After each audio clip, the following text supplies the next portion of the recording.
Well, it's the debate we should have started 10 years ago, and today the new government still doesn't want to face the reality. I'm speaking, of course, of nuclear power. We might have been a world leader by now and spared ourselves from the current energy crisis. As the Albanese government pushes on with its net zero target, via a legislated 43% reduction by 2030, the only possible way to get there will be nuclear, and not the big Category 3 nuclear plants that exist throughout Europe and the US, and our government deviously refers to. We're talking about the next-gen nuclear, small modular nuclear reactors. As Adam Creighton wrote in The Australian today, the best way to go is small reactors similar to the NuScale reactors recently approved for use in the US. So joining me now is the Washington correspondent for The Australian, Adam Creighton. Adam, thank you very much for getting up early for us. Explain to us what these NuScale reactors are and how they're being used in the United States. Yeah, well, certainly these are just much smaller versions of existing nuclear reactors. They've been under development for over a decade now. There's various companies with designs that have been approved, but only one company, NuScale, as you mentioned, has had its design approved by the US government for commercial use just last month, I should say. So that's quite a big deal. So the company offers basically modules of 77 megawatts, if you'd like, and their largest reactor is a 12-module one, which is 924 megawatts, and that's roughly the power output of the Liddell coal-fired power station. So there's a grey area still with cost, obviously, because they aren't actually up and running yet. But most estimates suggest that one could be purchased for about $2 or $3 billion, which is substantially less than the cost of those major nuclear reactors that you just alluded to earlier, such as Hinkley Point in the US, which is up to about £30 billion by now and is 10 years late.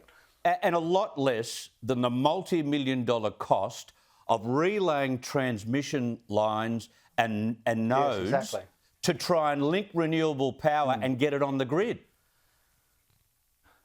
Yeah, look, that's the frustrating thing, and that's something the CEO of NuScale was saying to me. He said all of these comparisons about solar power versus nuclear, they conveniently ignore, for the solar side, the cost of completely changing the transmission network, because you have to traipse these lines, far and far out into the country to the solar panels. Whereas the good thing about these small modular reactors is you can basically put them at the same site as the old coal-fired power stations, and indeed potentially use even the same workforce as well. So, so they have huge advantages, and of course they work 24 hours, 7 days a week. That's also another big advantage, whereas you often see the costs of wind and solar, but they only give you the cost when it's working. I mean, if it only works a third of the time, you've got to have 3 times as much of them, and then you've also got to have battery technology as well, which is extremely expensive and frankly just not up to the task. So, I mean, I think if Australia wants to be realistic about its 43% cut by 2030 and zero by 2050, then it's just going to have nuclear power. I mean, there's no other G20 country with such a ban on nuclear power. Australia, I think, is increasingly looking quite silly on the global stage. Silly and immature, you were spot on. How quickly could these modular nuclear units be up and running in Australia if the government grew up and lifted the nuclear power ban? Well, look, the CEO said 2027, 2028. They take about 3 years to build from the start of the order. But obviously in Australia's case, it's a different country. There'll be other regulations. So, you'd think by 2030 that we could have one of these. But that's if we started now. I mean, it's worth pointing out that the company's signed agreements with 12 countries to supply these. So this isn't some kind of pie in the sky thing. It's real.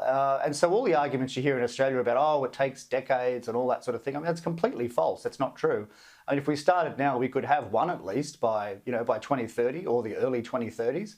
And that'd be a very, very important, way for us to reach this net zero goal of 2050. So, but we need to start now.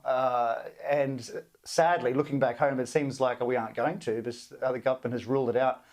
Ruled it out categorically, seemingly just on ideological grounds, whereas you've got green parties in Europe who are finally realising that you need nuclear power to have a zero carbon grid, but not in Australia. You were spot on, and I'm glad you raised these points.